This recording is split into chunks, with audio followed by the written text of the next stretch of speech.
Hi, everybody. Charles from JMet Ninja Tutoring here. Today, we're not really going to talk about math. Yes, this is a quant video, but my focus isn't on the math itself. I'm not going to bash your face in with a bunch of arithmetic or algebra and number properties or probability. My goal instead is to make sure that you have a nice, consistent, systematic approach to questions that you employ every single time.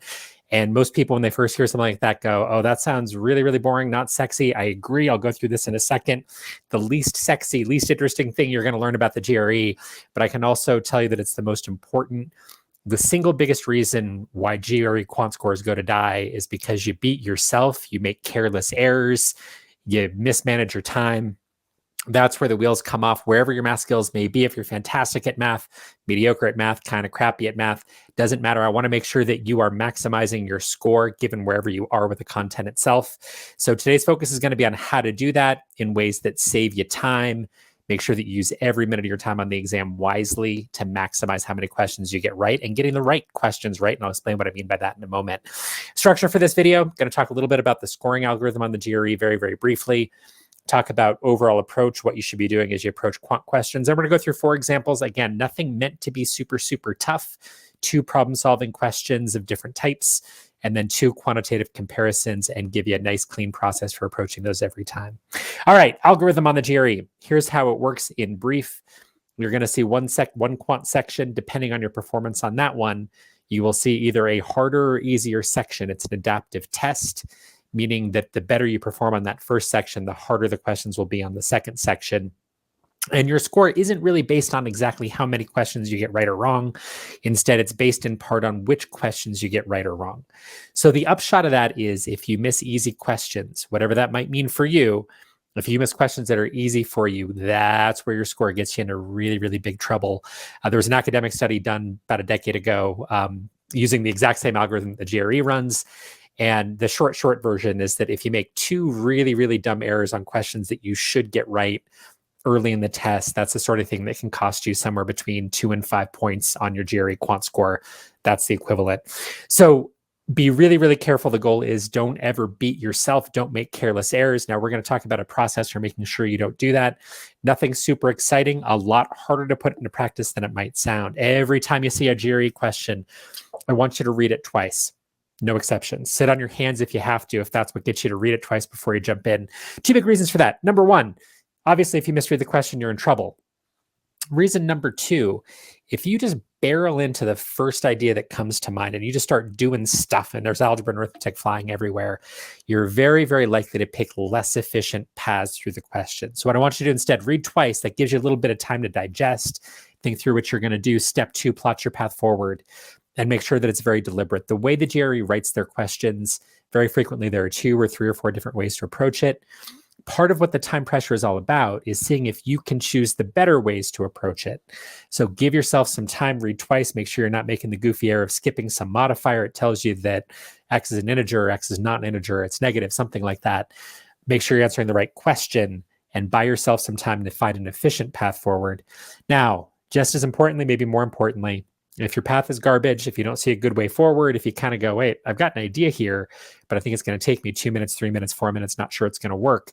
I want you to mark that question, guess, fill something in on it, move on, be ready to circle back to it. Unbelievably important aspect of the GRE on both your quant sections. I want you to be prepared to let questions go. Have plenty of time left at the end, ideally, so you can circle back. Don't ever battle a question to the ground on your first pass through. Do the ones where you see a really good path forward. Do those first, answer them carefully. Then when you have time left at the end, circle back, see if you have any better ideas on any of those questions. And I promise that a lot of the time, that second pass through, you'll go, oh, wait a minute. Now I see what I'm supposed to do. You get a little bit of distance, get a little bit of time, take 5-10 minutes away from the question. You circle back, you're going to see it much more clearly. So super, super important. Evaluate your path forward. Be very, very aware if it's not a very good one. Bail out of that question. I would recommend marking something. Pick an answer choice so it's there in case you do run out of time. Hit that flag on the GRE screen, and then you can go back to that main review screen, find the questions you struggled on, circle back at the end, see if you can come up with a better answer. Step 3, check every step as you go. Don't wait till the end. Every step you take, doesn't matter who you are. We all make really silly mistakes sometimes 4 times 7 is 32. Sometimes we drop negatives when we're doing algebra, all sorts of things like that. Check those steps before you move on. If you're doing 6 lines of algebra, don't wait until the end. If you make a mistake in step 2, give yourself a few seconds, try to look at it from a different angle, give it a little sanity check, see if you're on the right path, see if you made the kind of mistake you typically make. Do that every step. Just spend a few seconds, sanity check before you go on. Really tough skill. If that's not something you're used to doing, really takes time to do it. I want you to really focus on it, everything you practice from now on. And last, read it one more time. And a lot of people say, hey, yo, Charles, come on, man. Reading the question 3 times, what a waste of time. Please do it. Your score is not going to die off of the extra 5 or 10 seconds you spend reading the question. That's not going to kill your score, but careless errors will. Spend the time. It's really good for you. And it's not brain dead reading. You're not reading it for the sake of it. Yes, you're making sure you're answering the right question, making sure you didn't misread it, but you're also using what I call your human brain. Just go, yeah, can I ballpark this in some way? Does my answer make sense? Does something kind of seem wrong? Is this the kind of question I've made mistakes on in the past? Do I need to check and make sure I'm not doing something silly with negatives, for example? Maybe you have a tendency to do that. So as you read one more time, it should be active. You're using your human brain and going, all right, wait a minute. Does this seem right? If it does, great, move on. Again, not sexy, but make sure you're employing these 4 steps every single time. Now we're going to put it into action. Again, I'm going to give you 4 questions. Nothing super, super tough from a mathematical perspective, but this first one is meant to really test you on if you're doing this. If you're not, odds are pretty good you're going to get it wrong. All right, go ahead and take a couple minutes on this first one.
All right, hit the pause button if you need another minute or 2 on this one. Okay, this is one of those classic questions. Lots of little moving parts in the language. If you're not paying attention, not reading twice, you're going to get yourself in all kinds of trouble here. Not hard mathematically, but we find that about 50 or 60% of our GRE students, and we've been doing GRE tutoring for about 20, 23 years or so now, about half of our GRE students miss this the first time they see it. Not because the math is hard, but because their process isn't clean enough. All right, lots of little details here. 2-digit integers. We've got A's bigger than 60, B's less than 80. Notice those signs are going opposite directions. Really easy to make a mistake and not quite see that. And we're looking for the maximum possible value of that product. Okay, so A's bigger than 60. It's a 2-digit integer. So the largest A can be is 99. So I'm not going to say that I'll say that A is equal to 99, but that's one value. That's the largest value you could get. What about B? It's less than 80. 2-digit integer, biggest we can get there is 79. Now, the other word here that should jump out at you always, that's your friend. When they say closest, no need to get out that calculator. You can just estimate. 99 times 79, pretty close to 100 times 80, and that's going to give me 8,000. So our answer here is D. Now notice all sorts of ways to mess this up. You could, for example, here, as you're plotting your path forward, you could start just multiplying these numbers out, get something too big instead of going, well, wait a minute, I want closest to, I could estimate it Certainly plenty of opportunities there to waste a whole lot of time. Tons of opportunities, even though these steps are really, really small. We're really just kind of processing the information and that's it. Really, really easy to say, well, what's the biggest A can be? And say, well, it's infinite because it's bigger than 60. But it isn't. It's a two-digit integer. Same idea with B. Really, really easy to kind of go in some funny direction with it, decide that it's something it's not, read the sign wrong. So very, very simple question. My guess is about half of you watching this have missed it because that's what we've seen lobbing this at hundreds of students over the years. If you didn't, fantastic, but good illustration of be super, super careful. Read one more time at the end. Make sure you're getting the right thing. We're looking for the maximum. We're in good shape. While I'm here, before we get into the next version of this question, quick comment on calculators on the GRE. Really, really nice thing. It's great that you have a calculator. Your mental math doesn't have to be amazing. Quick wisecrack about it. I don't want you to lean on it too heavily as you're doing GRE problems. Typically, what we find is maybe 5% of questions, something like that. You really need the calculator. If you don't use it, you're going to waste a bunch of time doing complicated arithmetic. You will see questions, often percents questions. Really, really nice to be able to pop it in the calculator. Maybe there's a few others, another 10, 15, 20% of questions where it's nice. It's a nice checking mechanism. If you're leaning on it for more than about, a fifth or a quarter of the questions, you're probably overdoing it. Most of the questions are written in a way that they shouldn't be very arithmetic intensive. And if you're being really thoughtful about plotting your path forward, finding the best way through, looking for the most efficient way, you're just not going to need that calculator very much. So I recommend, if you notice yourself leaning on it really heavily, try to back off a little bit. And it's probably a sign that you're not finding the most efficient ways through the questions. And keep in mind, remarkably easy to make a mistake with the calculator. It's an annoying little on-screen calculator. You can make a mistake with it punching buttons just as easily as you can make a mistake doing the arithmetic by hand. So just be careful with it. Calculator is a good tool. It's nice if you're using it on more than 10, 20, 25% of the questions, something's off, and you shouldn't be relying on it heavily for much more than about 5 or 10% at most. All right. With that, just to give you a little bit of an idea, if you're brand new to the GRE, a little bit of an idea of the breadth of the way they ask these questions. Almost the same question, going to give you a little bit of a different look at it, just to give you kind of a feel for what you might see on the test with the same exact content. Give you a minute or two on this one as well.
All right. As always, hit the pause button if you need a little more time.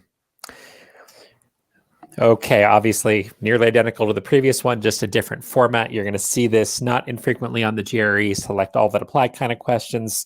Sometimes you'll have straight, just fill in the blank, open answer, short answer questions. Those exist too.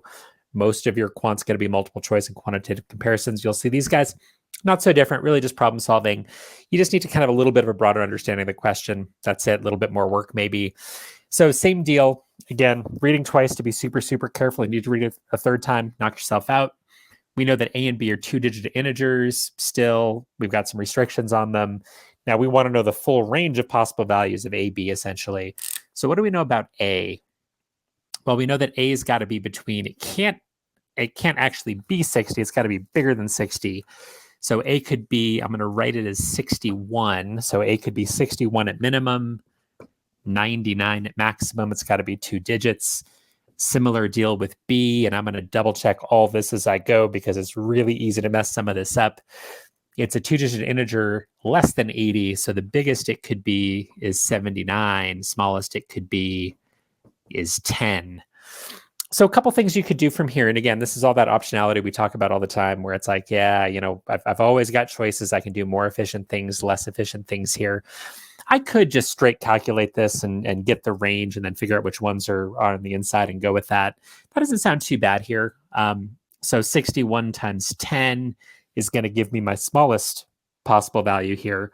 So that gives me 610. That's the smallest I can get for AB.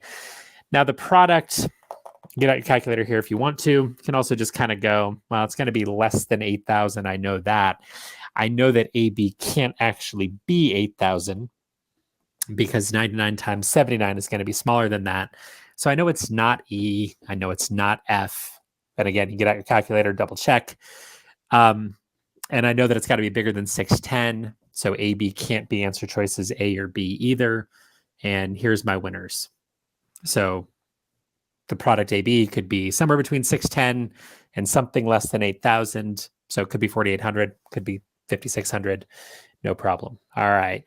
And then again, on something like this, I'm just going to be paranoid. It takes me 10 seconds, read it one more time, make sure that I'm barking up the right tree, haven't flipped a sign, haven't missed that modifier about the 2-digit integers. And again, just get into that habit. It's going to save you so much time and trouble. Easiest way to boost your score. If you're inclined to make those careless errors, you review your test and you go, holy bleep, how the bleep did I miss that? That's a sign. You got to really double down and be super systematic in your process. That's going to do more for you faster, ideally, than studying a whole crap load of math. All right, on to quantitative comparisons. Give you a couple minutes on this next one.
All right, hit the pause button if you need to.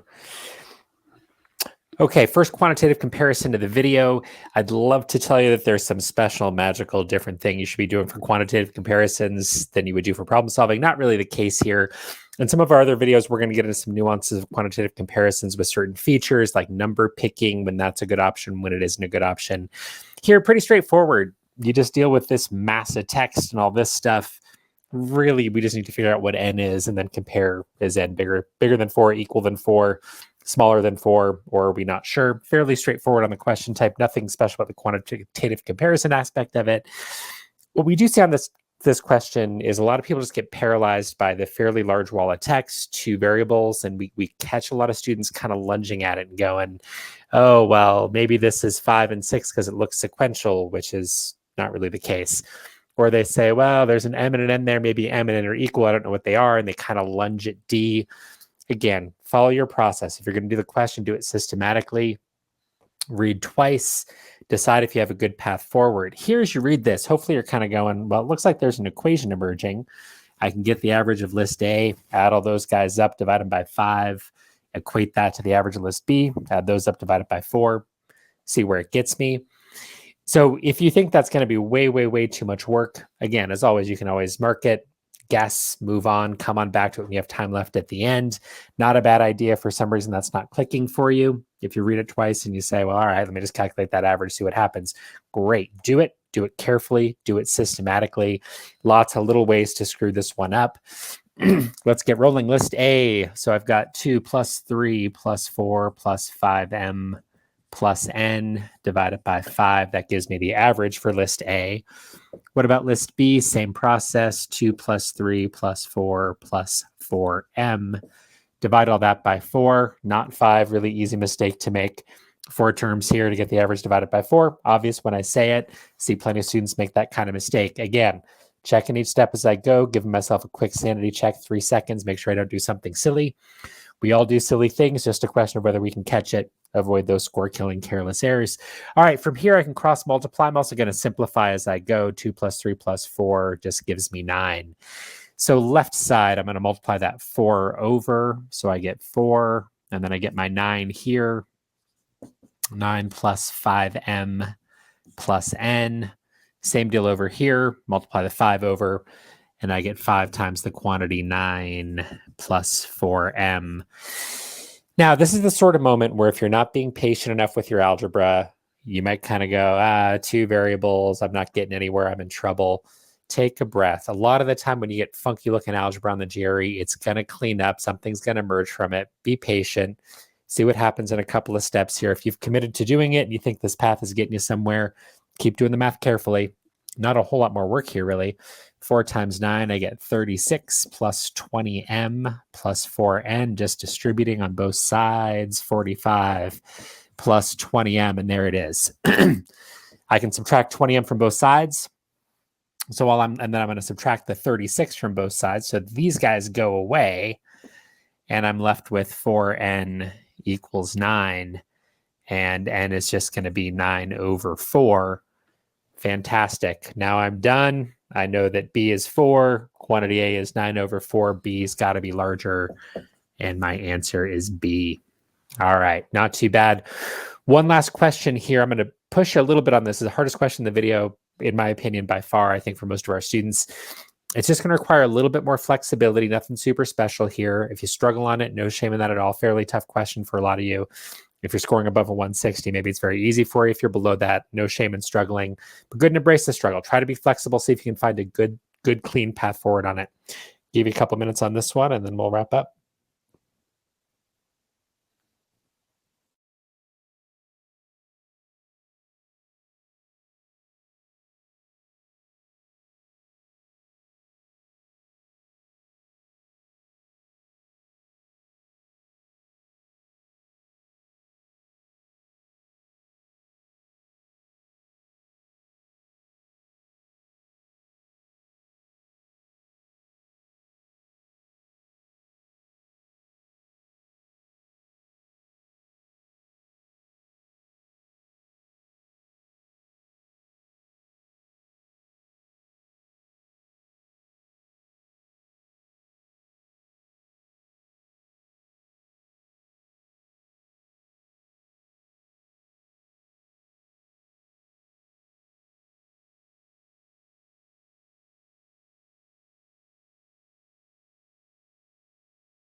All right, this is a tough one. If you're having a good time grappling with it, feel free to hit that pause button. If you're not having a great time, come on back, we'll solve it. Again, tough question for most people. No shame at all if you're having a bad time with it. The reason why I brought it up is not because most of you watching this really need this. Again, if you're going for a super high score, fantastic. This is the kind of thing you need to get really good at. If your goal is a 150, 155, 160 on the quant section, don't let this keep you up at night. Even a 165, this might be a struggle for you, and that is all good. I wanted to highlight it, though, because it's one of those questions where it really kind of forces you to be flexible. Tons of different ways to go about solving it. Not necessarily one is better than the other. I'm just going to show you a really simple way to go about it that isn't necessarily bulletproof, but in this case, we can kind of try to think through it, apply a little bit of logic, pick some numbers thoughtfully, see where it gets us. Lots of different ways to answer tough questions on the GRE typically. In this case, I'm going, all right, why is that there? X can't be, I'm sorry, I think I messed that up. That is a -1, I believe. So why can't X be -1? Well, because then you'd have a 0 in the denominator here. So fair enough. And it is telling us that X is negative. It's just not -1. So it could be either 0, negative number, other than -1. So my first thought is, well, what happens if it is 0? That usually gives you something interesting. I'm going to get a 1 here and a 0 here. Okay, so I'm already kind of thinking that we might have numbers with different properties. 0, maybe I can try a negative fraction. Maybe I can try a bigger negative number. See if it starts to lead me somewhere. See if I can find a pattern. See if it becomes very obvious that I'm getting two different answers. Sometimes B is bigger, sometimes A is bigger. Maybe it's going to lead me to D quickly. Let me see what happens. I'm just going to set up a little chart just to organize my information. Here's X. Here's quantity A. Here's quantity B. If X is 0, I get a 1 here, and I get a 0 here. Great. Now I'm looking for an opportunity, looking for some number where this is going to be either equal to or bigger, and that way I know that it's D. So if I can find that, fantastic. If I'm not finding it, maybe I can see a pattern emerging. Maybe it is A, but I'm going to see if I can find a case where quantity B is bigger. My first thought here is, I could start playing around with negative fractions, going to be a little bit messier to work with. Can't be -1. Let me just try -2. Seems like the obvious thing to try, see where it leads me. What do I get over here? I get -1. Over here, I also get -1. And guess what? This is the sort of thing that'll happen to you occasionally on GRE questions, especially easier ones. Again, this one you could argue is a little bit on the tougher side, but sometimes just picking those numbers somewhat systematically, somewhat thoughtfully, we get in a situation where, hey, here's a case where quantity A is bigger. Here's a situation where they're equal. My answer is D and I'm done. Fantastic. Now, again, other ways to do it, you can play around with them. You want to do a little bit of algebra here, you certainly could. If you want to kind of sit there and apply logic, you could probably do that as well. We're going to have another video later in this series where we get into all of that in detail. When you get some of these really tough questions with algebra and quantitative comparisons, how can you be strategic about toggling back and forth between logic and algebra and number picking? In this case, a little bit of number picking, really all you need. And there you go. Good example of how a little bit of flexibility, a little bit of playing around with the question can get you somewhere on these. All right, that's it for today. Hope you guys enjoyed this. If you enjoyed the video, please hit that like button. Please subscribe to our channel. Lots more to come. Thank you so much for watching, and we'll see you next time.